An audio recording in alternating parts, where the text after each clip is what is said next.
अखन अहाँ सब सुनि रहल छी सपना म्यूजिक के शानदार प्रस्तुति।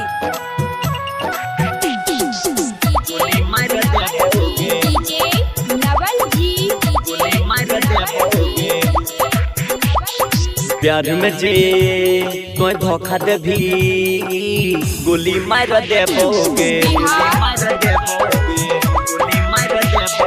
प्यार में जे कोई धोखा दे भी गोली मार देबोगे। कुछो न करता तोहर बाप है गए पगली बीच में जे भी है तो ओकरा फायर देबोगे। प्यार में जे तो धोखा दे भी गोली मार देबोगे। डीजे नवल जी, डीजे नवल जी, डीजे नवल जी, डीजे मार देबोगे। तो धोखा दे भी गोली मार देबोगे।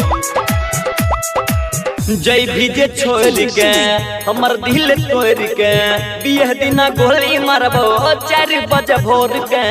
देखत तमाशा तोहर गौवा समाज गे की करत थाना पुलिस हमारे से राज गे। के करो ने बने देबो तोहर हकदार गे। मना मानी कर भी जखने घर उजाड़ देबोगे। प्यार में जे धोखा दे भी गोली मार देबोगे। डीजे नवल जी, डीजे नवल जी, डीजे नवल जी, डीजे मार देबोगे। तो धोखा दे भी गोली मार देबोगे। हेगे हमर तो तैयार छी हमर विश्वास छी तोहरे में जान बसै छो इतना दिल के खास छी। जूनियर के साड़ी के तो ही त प्यार छी जाने छो राइटर कुंदन वो करे करार छी। तैयो जे बात न मानबी हमर हे गए छोड़िया देह पर पेट्रोल ढर के तोरा जर देबोगे।